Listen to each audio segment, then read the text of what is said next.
Hey folks, welcome to the show. Hey Sharad, how's it going, man?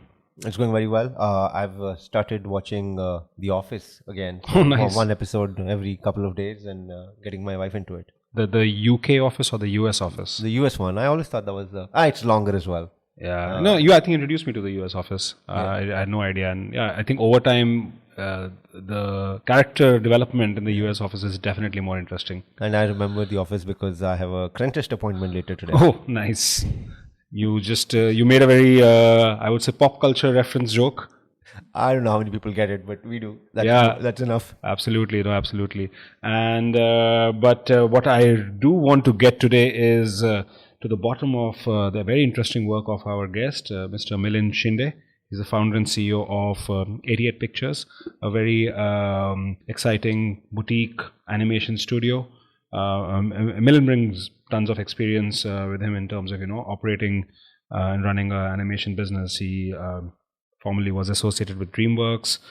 He has worked on some very marquee projects, be it Shrek, Madagascar, Kung Fu Panda, the whole lot. Yeah, no, it's obviously a sector which interests me as well because I've, in my previous stint covering the media sector in Canada, I did look at some of these animation, children's content creators rather. So it's a very interesting little niche in the wider content spectrum. So in this, we don't have to fake becoming the experts, right? We can do it. We can do it. We can sell that story. Absolutely. No, let's get started then.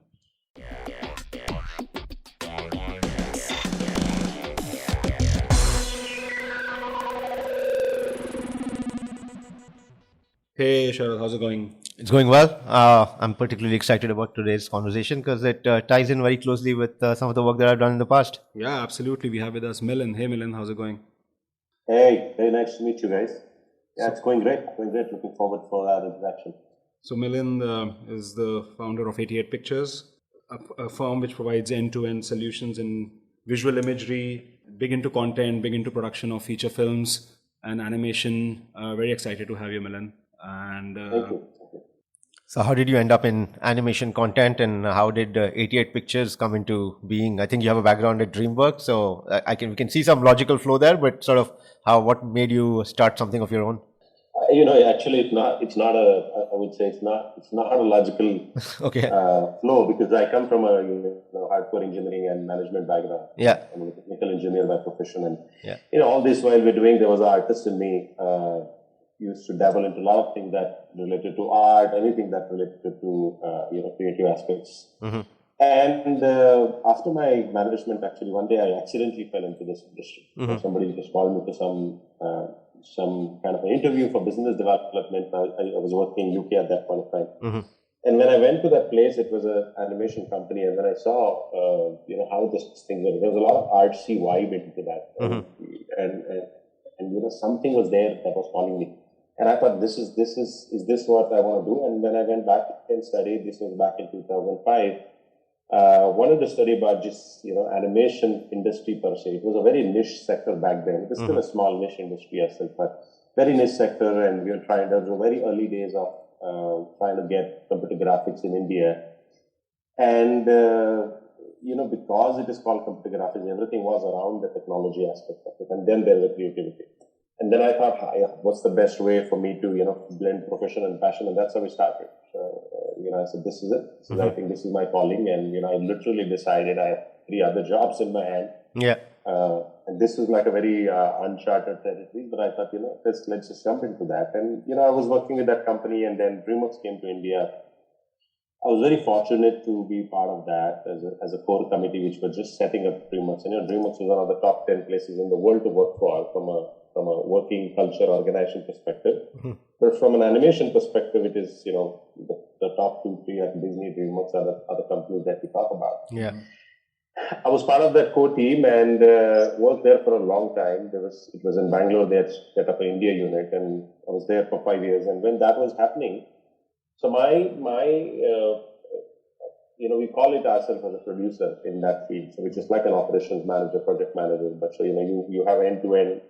You have to manage the product end to end, but all this product is creativity. It's like a assembly line mechanism that one goods flows from one to another. But you gotta have a lot of creative sensibilities to understand how that happens. And then end of the day, though machines are working, but it's a human, it's an artist that are working there. I fell in love with that, and so I was managing the production and also responsible for a lot of business aspects. And then the China thing happened. DreamWorks wanted to do something called as the China DreamWorks, which is Oriental DreamWorks. I was there, part of the core team, just trying to set that up, and that was going for that went for 2-3 years. While that was happening, we were also trying, and DreamWorks wanted to get into television space, and they're also trying to tie up with outside vendors to get the work. And I was fortunately part of that team, just managing that work. Yeah. And while that was happening, and while I went from India to China, then I realized that how the world is looking at India as an industry, as an animation industry. And that gave me a really good perspective. And then I realized that it's a need gap analysis I did. Yeah. That's great. The work comes from India because predominantly it is cheaper, faster, better. Yeah. Right? So, because we have a vast talent pool, and then there's a significant cost advantage. That's why work comes. Yeah. However, at DreamWorks, we were also doing the high-end work. Right. Mm-hmm. So, the patriotic person in me, Desi person in me thought why am I doing this? Why am I working outside? And, I don't want to be a part of the brain drain wave. Mm-hmm. I said, let me go back and then, try to set up this company. So the thought came up is a very need gap, as I mentioned, where, I think there was some entity needed which can address the need of the market, which are mid to high end work. Mm-hmm. And that's how 88 Pictures was formed. And then I just took a jump, first time entrepreneur, and I said, let's just do this. Mm-hmm. Very interesting, because my next question was supposed to be that, was it purely a question of cost arbitrage that, that entire angle played, or, from the perspective of DreamWorks or from the perspective of any Western studio? But you also said that it was not just lower end work, it was actually in the middle and higher end of the value chain itself. So from a talent acquisition perspective, how was your experience? Obviously, we do know that India has a fairly rich talent pool when it comes to IT services, but animation, where there is a fair amount of creative input which goes in, that's a different beast altogether. So how was your experience there? See, the first part of it, the work does come here because the talent is cheaper. Mm-hmm. But it's also the other thing that, because that kind of work comes, the talent work at that point of time was not exposed to a lot of high-end, work which requires a lot of artistic skills, a lot of high-end technology skills and things like that. But that talent exists here, though it was in a smaller chunk and spread out in different places. So what we wanted to do is we wanted to distinguish ourselves by how do we stay as a studio which is slowly growing and just doing the marquee work. Mm-hmm. Now the marquee work requires to have that talent pool, and now going back to the second part, yes, you're right about it that though it is looked at as a mass scale, but the kind of work we do or the kind of field this is, unfortunately, if one person can do a work, 10% cannot do into 10 times. Sure. Mm-hmm. Yeah. So the talent is a challenge. So what we had to do as a studio, we had to grow very organically. So we literally started with 40 people, and every day we kept growing from 40 to 400 plus today. Is that how do you take the talent and do the on-job kind of training, and then take a transaction which are manageable, and then slowly organically go. So we also have a training philosophy which is train, untrain, retrain kind of thing. So we pick up a talent from the market, and then we train them, or we untrain them first actually for all the things that they've done, and then train them and keep retraining them. So that's a huge part of it. I would love to go from 400 to 2,000, but the unfortunately it is not a volume play, and unfortunately the talent challenges still exist. But most of the folks you get, are they like lateral guys who already have experience, or I'm just wondering, maybe it's my ignorance, but just in terms of sheer academic programs at a ground level, which actually looks at this particular field, is there a fair amount of presence here in the academic world for curriculum, for training protocols, or it's mostly guys who have already worked in other studios, who already have something, plus it's on the job training that you kind of bring on to the table? The answer is yes and no, actually. There are programs and there are schools that are happening. That's a yes part. And the no part is not fully thought out. It's not, see, animation or art is, unfortunately, is not the mainstream educational focus in a lot of it. It is changing. It has changed over the last few years. And my hope and pray to God that it's going to change over the next few years. So what some of the art school teaches is the basic art. But when this comes to computer graphics field, whether it is animation, live action, or games, then there are these private institutions which teaches that. So there are no mainstream institution that hardcore teaches you a graduation program into this. There have been efforts, again, like I said. So what you get is you get a fresh talent which has knowledge a bit of everything. Right. And that just like allows you to get the talent, which is at least understand what is a computer graphic, and then you train them. So what we do is the combination of that for a higher end work, unfortunately, the pressure aspect doesn't work. But you won't get the talent. So we do like a 20% of the pressure, and then 30% of the mid, and then remaining 50% is the mid-experience talent that we have to source from the existing talent base that is available. So there are initiatives that are being planned across various bodies to raise the training initiative more. Yeah. But it's a longer process, and today. It's most of a on-job training and experience that we rely on. One of the things with animated content is it travels very well, right? And it can be monetized effectively in multiple languages fairly quickly. Do you have any plans to sort of take 88 pictures and create your own IPs as well, become like a mainstream studio, if you will, or is it going to be a lot of it is going to be sort of helping other companies build their IPs and you sort of help them? How are you thinking about it over the long term? Sure. It's a great question you asked, because it's a good time that you're asking this question, because the business model that we have always planned was a combination of both. Yeah. The service model has to exist because predominantly just the ecosystem and the industry is work around service model. Yeah. The second part of it, the idea also was the focus of setting 88 pictures also to cater to two things, right? One is how do you get the high-end content done out of India, but at the same point of time, our country is growing. The need for content is growing. Yeah. Animation per se is not the content that everybody will watch. Sure. Like West. Mm-hmm. Right, a father will watch and a grandfather will watch, and the 10-year-old kid will watch Kung Fu Panda, and they all will enjoy. In here, it is still termed as what we call as a cartoon. Mm-hmm. However, with rise of OTT, with access to a lot of international broadcasting platform, it is changing. Mm-hmm. So it is only wise for us to be in this space. Mm-hmm. So what I call it as right now, I call it from IP, I'm calling it as a content creation. Sure. So, because IP is a subject of, whether you get this or you don't get it. And those rules keep changing. So, we wanted to first set up our studio as a very strong, robust mechanism to do highest value chain content in animation as a service model.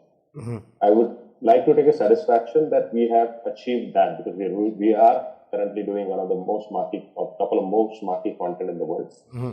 Now, we have taken certain expertise of that and leveraging that to have a content creation. Okay. So which is like so we do want to have, so we calling it as a 40-60 module. So by 2025, we have 40% content creation studio and 60% service studio. Now the content creation is a journey, because if we have to, animation is it's an unlimited shelf life, and it appeals to the broader genre. Yeah. Right? And it can just, we still watch Tom and Jerry, which was probably created 50 years ago, right? Or similar to the Mickey Mouse. So what we are saying is, how can we create a property or a content that can travel globally? Yeah. Now, one thing is very clear, that we do want to focus India, because we do have a lot of art and history, and there are definitely stories that exist. Sure. However, the way of storytelling is different. So our effort is how do you take Indian content and marry that with the Western sense of storytelling, Western sense of visualization, and try to create the property which is semi-global. I'm still calling it semi-global because, it will go to Asia, Pan-Asian countries, maybe some part of Europe, maybe some part of North America, and then eventually go to the global. So we have entered into that space. We do have a couple of projects in development. There's one project which is content creation for a project, but commissioned for a very big broadcasters or for a very big franchisee from North American market. We have got into that, and we didn't want to do it before because we were not ready. Sure. And I think over the next few years, we definitely see 88 Pictures as a content creator studio than just a garage shop or a work for hire. Yeah, and that makes sense, right? I mean, there's so much of monetization avenues that open up from merchandising and licensing and things like that you get. How have you sort of seen distribution change? Like, in the Western, typically we saw from broadcast television were the primary buyers, and over times, Netflix is betting deep into kids' content as well. And you have all these other SVOD operators. YouTube has its own thing going on. I don't know, this company called Wildbrain, right? I mean, they focus a lot of AdWord. How do you see sort of distribution evolve, and especially in India, right? I mean, kids are still not the prime focus of all these Hotstar and Netflix that we have. And how do you sort of see it evolve when, interesting opportunities might open up, right? Yeah. And see, that's it's a very good question, because, you do want to create stories as a filmmaker or as a creator, but you do want to see that as a marketable story. You do want to see as a story that can monetize in some aspect, whether it is just a story or whether it is, product of that or monetization aspect in terms of merchandising and things like that. Now, there is still a big challenge around distribution in India right now, because it's a very capital intensive business, right? If you have to make a good content, there is a significant investment needs to be there.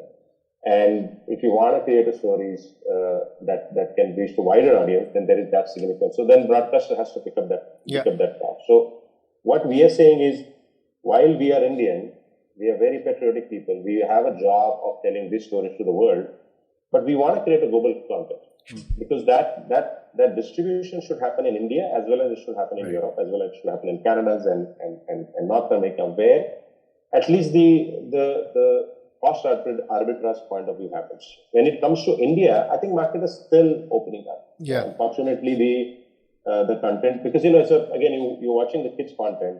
So if you go to traditional broadcasters, there's all revenues around your advertising, that run the commercial. So the slot or the kind of advertising spend happens for that space is not that significant. Hence, broadcasters are not able to put that money. Hence, creators do not get that money. Hence, our ability to create a larger than life content gets limited. We are saying we don't want to compromise on a content. We want to create a content which will take the need of all the financial requirements. But because we are also creating with a noble intention of from India for India, then if the cost arbitrage gets taken care by international market, we would be able to pass on the benefit for the local market, and then hence do that. So here the ecosystem is still changing from around. When it comes to Netflix or Amazon or other perspective, India market is still predominantly focused right now from a live action point. My hope, and we are in discussion with top two people like that for a couple of shows, is to take that product and show it to India. Right. Where that will make sense, and somebody will have to take that, and hence slowly over the next few years, the revenue opportunity will open up. So some of the products that have done well on the global scale, Inspector Gadget or Peppa Pig and all these, which have done really well in the Western kids, can that not be sort of dubbed, which is fairly straightforward and sort of tested in the Indian market? Like, is that does that give you good insights, or do you think it has to be sort of an Indian leaning content? It's not. I mean, see, like, what is Indian meaning, right? Like, so one of the big franchises we all talk about is Jungle Book. Yeah. I look at it as an Indian property. Sure. Yeah. I mean, I'm not saying like it has to have an Indian name there. Yeah. Like, you have a guy who's probably in some villages of Kerala, let's say, example, right? And you have a tiger, you have a snake, and suddenly there's a story, but a Western had to write the story, and everybody loves it. It's a $1 billion revenue making story. Yeah. I'm talking, when I say Indian, I mean that. Yeah. Right. I think that's what we need to, and will 88 Pictures or Milind be able to write this? No, the answer is not. But can we conceive those properties and have somebody like Rudyard Kipling or some guys of that honor help us curate that property for a world platform? Now, coming back to Peppa Pig and those kind of things, so I always give this example, right? What makes a 10-year-old kid in India cry, and what makes a 10-year-old kid in US cry is very different. Mm-hmm. Interesting. The businessman, the emotional person tells me that I need to tell a story that 10-year-old kid in India needs to feel emotional. I will say emotional rather than cry. I'm saying I want to do a reverse integration. If I can make a 10-year-old kid in US make emotional with the content, Indian kid is definitely going to feel emotional. Okay. So we have to build that kind of a sensibility. Now, coming back to Peppa Pig, and these are success stories, right? And there are many like that. Unfortunately, we haven't seen that. Yeah. Here. Yeah. Because consumption or the reach or things like that. There are successful properties such as, Mighty Beam and there are a few. But, if you start talking, then there is 1, 2, 3, 4, and this ends. Yeah. Yeah. And how has YouTube changed the landscape though? Just because it's such short form content. Correct. See, it's a very interesting and at a point of time we thought YouTube will change the world, right? Yeah. And then because it's a tech play, and we are all into tech play. What is today may not work for tomorrow, or what you envisage for tomorrow may not work today, or may not even work tomorrow. So, at a point of time, YouTube is great. It's still doing that, but from a YouTube business model, what has happened is because it's a free, there's a limit that you can have for what kind of a content you can put there, and then suddenly there are premiums versus premiums, right? The premiums are like Netflix and Apple's and Hulu's, like from a lot of local. So suddenly the distinguish had changed because there you are able to curate and control the properties. Let's say I'm the audience, and if I have to do Netflix, I am able to only see curated and created content, whereas Netflix is all free. Yeah. Depends on the business cycle that you want to be in. Like if we have some property, we just want to make it, like there are 2-3 ways, right? If I have a property, I just want to make it viral and then go to bigger channel. YouTube is the way. But again, it's a risky business model kind of thing. If you have, and it's a genre, right? In our space, you have, the under 13 and you have preschoolers, and then, so it depends on what you want. If you have to create a nursery rhyme project, which unfortunately will not have a lot of investment, then you want to look at YouTube as a fun. YouTube is a good media to get a lot of eyeballs and free advertising. And of course, you can put a lot of money to get that out there. But I look at it as the kind of content we want to stay in. Unfortunately, YouTube will not work for us. We have to go to premium to get that premium aspect for the content. Right. And then maybe there can be byproducts eventually can come into YouTube just to get more eyeballs and publicity.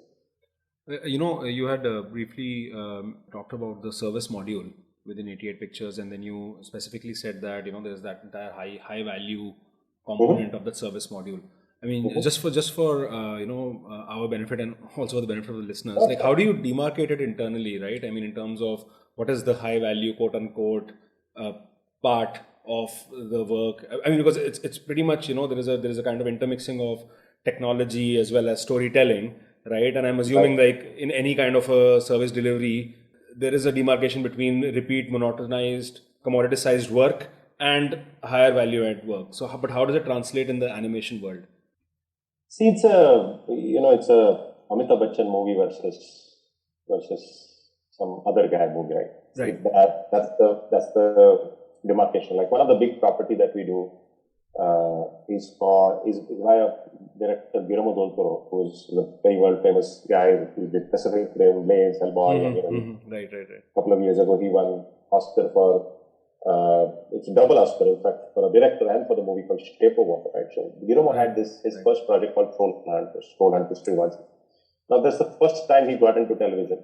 He got into animation space, and he did this project with it was a DreamWorks project with Netflix. So that was our first project, and there's a trilogy called there are 3 projects: Troll Hunters and 3 Below and Wizard, and then finally there was a movie called Rise of Titan, which became #1 on Netflix. Right. Now these are high content because those kind of people are attached, and their expectation of the content in terms of quality of animation, in terms of quality of lighting, in terms of quality of visuals is very high. Yeah. So what happens is the artistic value that has to put into the system, and then the technology demand that are needed to create that kind of a product are very high. Hence, they are high revenue, but they will be high intense work where you need a lot of skilled talent to do that. Right. Which is then there is a studio investment we have to do in terms of training, in terms of R&D, in terms of all the efforts that and a lot of thought process that goes into that. Fortunately, all our leadership team comes from that feature kind of an experience, right? So that is how we demand high value content where, I give an example, right? Like if you have to build a 500-seater studio, 500-seater studio can make, for arithmetic sense, can make a $2 million review, can also make $20 million review, can also make $40 million review.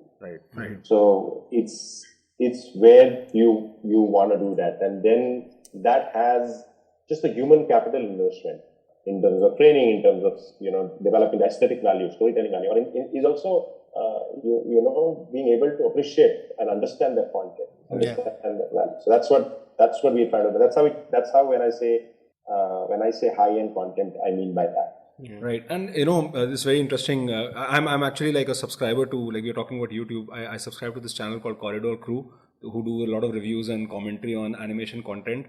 So, they kind of obviously, it gives a more, I would say, layman's perspective. So, it's something that I can probably digest more. And they keep on talking about, the changes in technology, right? I mean, there was a time when, you were looking at things like complete CGI environments, and then, gradually we were looking at like shows like The Mandalorian, where you're getting into like virtual sets.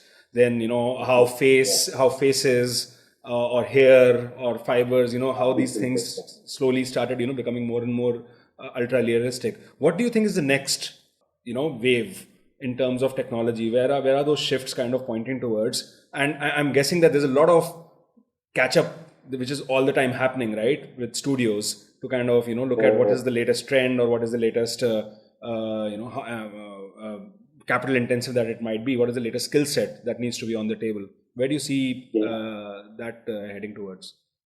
Nobody has seen the future, but one thing we know that, back in the days, we used to take pride in a huge thick box color television, right? And now today, the media has gone to a smaller phone, which is offering like 4K HD and this kind of things, right? At the same point of time, I remember as a kid, you used to go and just set up time to watch one Ramayana at 11:30, and that was the only thing. And today it has changed, and it's all a tech play, right? Look at all the OTT is all tech play. Like suddenly viewers are commanding that. So from an animation perspective, the tech has changed. Today also there is this Unreal part of it, which is the where manually and a virtual production is done. So suddenly you are able to do a lot of content real time. Yeah. So we have this huge assembly line mechanism how to do that, and there are certain things that are changing, but still there are certain limitations on that engine. And every year it keeps changing. There was one technology 2-3 years ago was VR, right? And everybody thought that is going to change the world, but unfortunately it is not as it is not. I mean, it's a very, very revolutionizing technique, and even we played a lot into that, but it didn't work out. So I think the computer graphics is a tech play. Though we call it all creative and everything, there are artists who are supposed to come, but it's a pure tech play. I mean, you have to be very agile to adapt something like that. So what we are doing as 88 Pictures, we are saying we are slave to technology, but we are drivers of technology. Right. So when I say slave is a happy slave, we are saying, we want to adapt to the next tech that is coming up. Right. But we are also constantly looking for that. Like even in the software part of it, there are different avenues that we can do, and like the real time technology. So we did that. We were a recipient of the first mega grant which Epic runs, and we did a film onto that. So what's going to happen 5 years from now, nobody knows. And we call ourselves a technocrat, which are into the artistic field, but we are not the tech player. So we are always wanting and looking for what is that next thing will come up. The way content is getting created is changed, and it is going to definitely change. The bigger thing is the way the content is going to consume is changed. Sure. Like from a 3-hour movie, it's gone to 90 minutes movie, it's gone to 20 minutes, and today, also there are mini movies of 2 minutes and 3 minutes. So audience's ability to see that. So it is always less is more, but you have to give more in less. Yeah. And how can that change is there? So the long story short is the tools to create the visuals will change. We just have to change that. But I think by the storytelling aspect will remain same. So we have to just be those technocrats and artists that are able to be on the right side of adopt that tech and then Is how do you we see like a lot of these ed tech platforms as well increasingly embrace like gamification, right? There is that element of kids learning through games and animated games and like that. Is sort of gamification something that or creating content pivoted around games, is that something you see or you have a bullish view on? Because I would suspect that it's much more scalable as well, and it's sort of quasi unscripted. We have just launched, soft launched a company called 88 Games, which is a subsidiary of 88. So we have launched the first game called Krishna Legends, which is on the mobile platform right now, and we are developing the first console gaming. So gaming is an extension of the skill set, right? That's as a business avenue. Right? Second part is just India, as you know, in the pandemic, the maximum amount of gaming download happens in India. So I'm saying, so as a business opportunity that is there, right? See, again, I go back to my storytelling. There are contents from here I want to show it to the world, which is what we are doing. Like Krishna Legend is that. The second game is also about that. Now, the third part is gamification. I think that's a great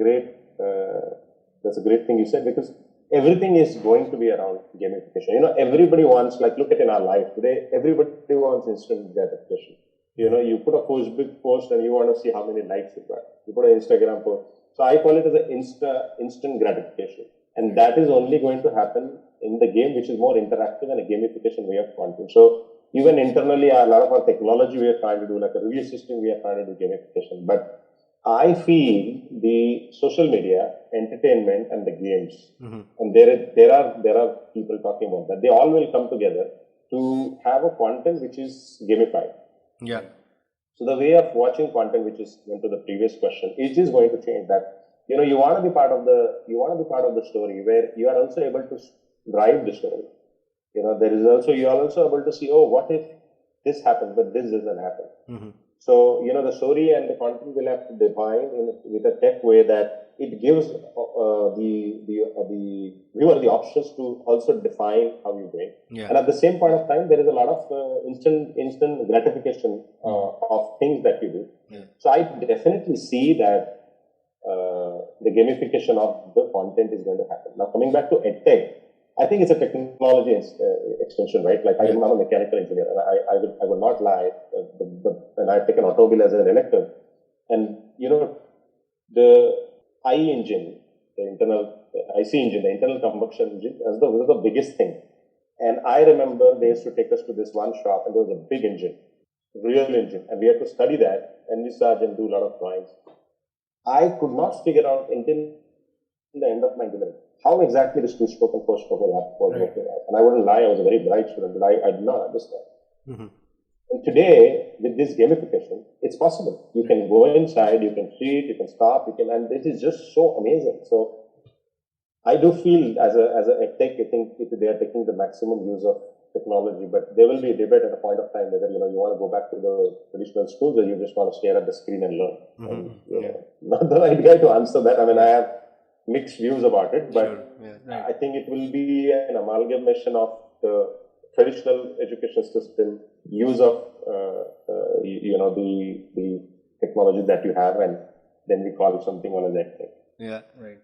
No, this is obviously super fascinating. I have one, I would say, a non-formal question here. If you have any recommendations for which are the movies which you think are iconic, or animation plays which you think changed the industry, which kind of brought in unique inflection points, what would can you share a few names which you really appreciated and admired as projects? Sure. I mean, of course. The one of the reasons I got into this field is because there's always a kid in all of us, and animation is one genre. Like I give this example, right, which is my first slide even in business presentation, that we live in so much of a realistic world, but there is a kid, or there is a person in all of us wants to go into imagination, wants to go. So you see, where do you see where the father of a 8-foot giant panda is a goose, like a 2-foot goose, right? And that happens in the movie called Kung Fu Panda, where goose is actually the father of a big giant panda, and the big giant panda who cannot even move becomes the Kung Fu Panda, right?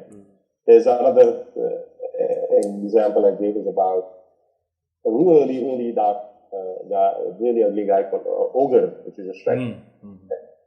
And he has a friend called Donkey, and Donkey speaks. Right. They have an uncanny relationship. Right. And which is, your Shrek franchise. And then you have this movie called Ratatouille. Right. Yeah. Where, and the message it gives is that anybody can cook.